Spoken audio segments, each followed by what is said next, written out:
Hi everyone, this is Matthew Breuer. I'm an associate marriage and family therapist at the Tierney Psychotherapy Group in downtown San Francisco, and I'm here today to talk about how food can affect mood. We have a weekly Wednesday night 7:30 to 8:30 bipolar therapy group, and this was the topic I presented on, and I'd like to share with you here today. So stay tuned.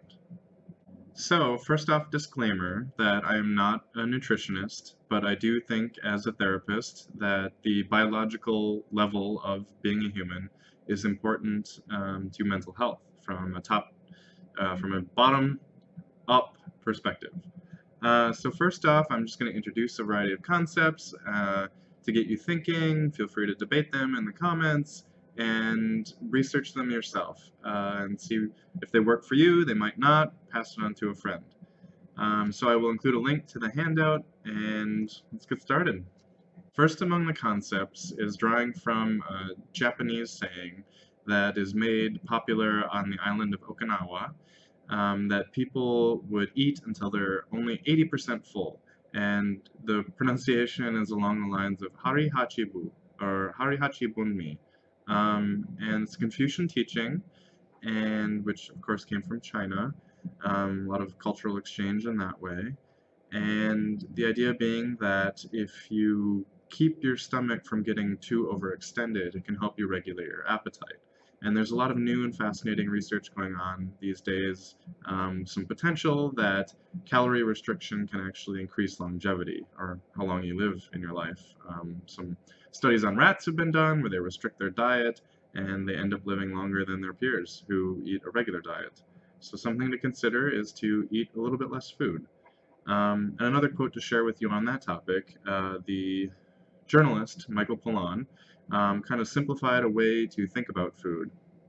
And he talks, his slogan being, eat food, not too much, mostly plants. And just to clarify on the eat food part, he introduces the concept of edible food-like substances, which are all those processed box things that fill your grocery store. So going back to the not too much part is the second concept called volumetrics, that if we are able to fill our stomach full enough to feel satiety with lower calorie density food, that can help us to not go into a calorie excess and to gain unneeded fat. Which, by the way, evolutionarily, it makes sense that excess calories get converted into fat in order to help us survive famine. So we have this whole feasting to, store the surplus energy and fuel, and then the famine, those fat reserves get carried out. So that's where nutritionists or exercise trainers talk about, you got to burn more calories than you take in. And just to explain a little bit more, that our stomach, they say it takes about 20 minutes for it to start to feel full and signal your brain, but it's that stretching of the stomach that gives that stimulus. And so by slowing down and just gently being aware of your body and how your stomach is stretching, it could help you know when you're full or not.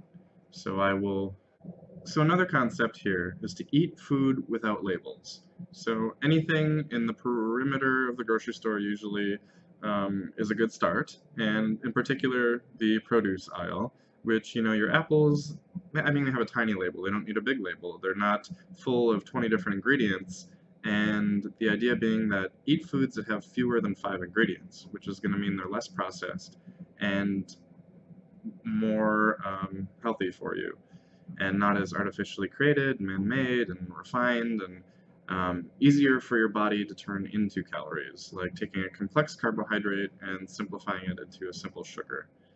And additionally, along with this checking the label, if you can't pronounce what's on there, potentially don't eat it. If it has dimethyl hydrochloride thyroxone, do you really want that in your body? Just something to consider. How is that going to affect your mood? These different synthetic chemicals or additives or preservatives, or you can begin to see how an apple can definitely be a little bit better for your overall physical and mental health. Kind of diving in another way, there's been some major changes in the American diet, which some call the Standard American Diet, SAD, where historically, according to some resources here, you can check them out, we ate about 20 teaspoons of sugar a year. And, whether that's back to the colonial period or even earlier when we only would be hunters and gatherers and find berries in the forest, sugar is something our body likes because it has, nutrients along with this pleasant taste. But it was something that was a little more rare in the environment. Now, food manufacturers are able to add sugar, salt, and fats to food and get us to want that because those can be a little bit more rare in nature.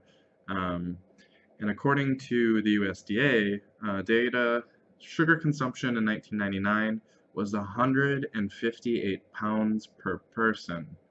Can you imagine how pounds or however many are in that sugar bag that you buy of cane sugar? And to think that tucked into all our food, from ketchup to baby food, that there's these additional sugars in order to get us to buy them and like them, adding sugar to peanut butter and all these different things.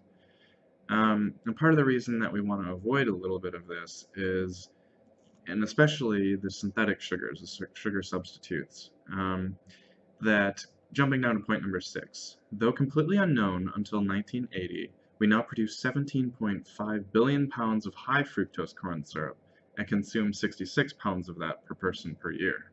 And some of the effects of this high fructose corn syrup, taking the sugar molecules out of the corn and intensifying them, concentrating them, it can increase appetite. So food producers, fast food, whatever, they want you to eat more, they make more money, right? The profit incentive. And there's some other research that has shown that this high fructose corn syrup or other artificial sugars have an addiction reward that can be more powerful than cocaine, at least in some rat studies. You dive into that a little bit more, there's different mixed reviews. And just as a disclaimer, some people think sugar is perfectly okay, these substitutes are okay, and I would contend, sugar in its natural form, like in a fruit, is much better for you than aspartame or some of these other ones. And this high fructose corn syrup, point number 7, it's been linked to anxiety, aggressive behavior, hyperactivity, fatigue, learning difficulties, and some other problems. So just something to consider of avoiding high fructose corn syrup. And you can see in your supermarket now how different ketchup brands will advertise no high fructose corn syrup. Some people don't want to eat that. There might be a reason why. So another reason that we want to avoid excess sugar is that it throws off our insulin glycogen balance. The different hormones that regulate the amount of glucose in our blood, insulin and glycogen. It's been a while since I reviewed the biology, but basically excess sugar can start a process towards prediabetes, metabolic syndrome, whatever, of messing with our insulin sensitivity. So our body gets out of whack that way if we have far too much sugar. Which, according on point number 5 here, that they did a study of some young men that those with the worst insulin resistance had an almost 3-fold risk of having severe depression. So if we just kind of think about this a little bit, potentially having an improved insulin sensitivity could reduce the risk of getting depression. So I know we want to be careful about how we interpret these studies. Again, this is something to consider and look into, how much sugar consumption you have. Now changing topics a little bit in the macronutrient department, I want to move on to fat and how many different kinds there are, how some decades certain ones have been demonized and then other ones have been glorified. And so depending on who you ask, which scientists, which studies, you might get some different results. I think, at least currently, and a lot of them contend that the hydrogenated fats, where they've had the chemical structure altered, otherwise known as like trans fats, those are not so great. And there was a study that found that could increase the risk for Alzheimer's disease. On the other hand, different polyunsaturated or monounsaturated fats coming from like olive oil, olives, avocados, etc., are a little bit better for you. I got to take a deep breath. I don't know why I'm like holding my breath here. Breathing is important for mental health. Eating air. Eat that air. So jumping around a little bit again to point number 10, part of the reason what types of fats we eat are important is that our cells, the outside cell membrane, is made of a phospholipid bilayer. So a lipid is like a smaller molecule of fat. And different hormones and different other substances have to cross the cell membrane in a variety of different ways and interact with the cell and the genetic material and everything like that. And they found, and it's been recommended by my own personal psychiatrist at one point, that omega-3 fatty acids, that's particularly found in fish, can help with depression. This also can be related to, in the brain, some of our nerves have a myelin sheath, which is a fat-like covering that helps transmit the nervous system signal, the electrical signal. So if we have improved fat in our body, this can help the transmission of electrical signals and potentially help with the depression. And some of this healthier fats can be found in things like eggs, soybeans, peanuts, and flax seeds. And eating these foods and getting these fats has been connected to improved memory and cognitive performance, as well as better mood and reduced stress.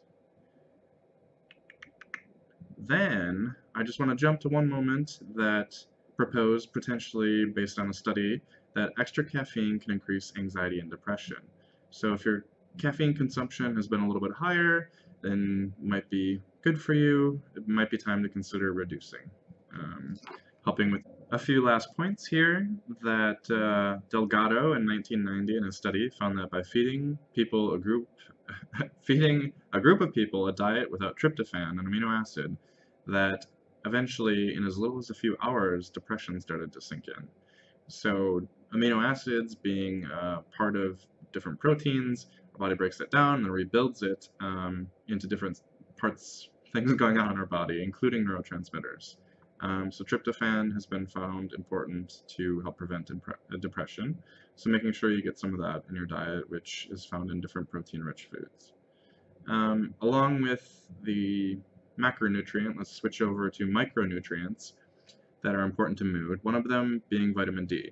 We often hear about this in reference to the winter and more northern climates, that the sunlight decreases and the body's production of its own vitamin D in that way is decreased. So a study found that supplementation with vitamin D has been shown to improve or prevent seasonal affective disorder, or depression based off of light regulation seasonal changes. So if you're low on vitamin D, perhaps get products that are fortified with it, or foods that are naturally rich in vitamin D.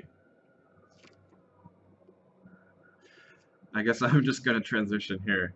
I have some sayings, one historical, one a little more modern and nursery rhyme-esque, that just a nice way to think about healthy living and the importance of the basics, including food. So, hopefully the siren in the background isn't too loud, but A. Cornelius Celsus, a Roman encyclopedist, known for his extant medical work De Medicina, contended that healthy advice is: live in rooms full of light, avoid heavy food, be moderate in the drinking of wine, take massage, baths, exercise, and gymnastics, fight insomnia with gentle rocking or the sound of running water, change surroundings and take long journeys, strictly avoid frightening ideas, and indulge in cheerful conversation and amusements. Listen to music. Just let that sink in for a second. And the other little saying here to end with is a nursery rhyme quoted by Wayne Fields in What the River Knows in 1990. The best 6 doctors anywhere, and no one can deny it, are sunshine, water, rest, and air, exercise, and diet. These 6 will gladly you attend, if only you are willing. Your mind they'll ease, your will they'll mend, and charge you not a shilling. Again, thank you so much everybody for listening. Hopefully some of this information is helpful and got you to do some of your own research and question how the food you're eating, some of these basic things, are affecting your mood.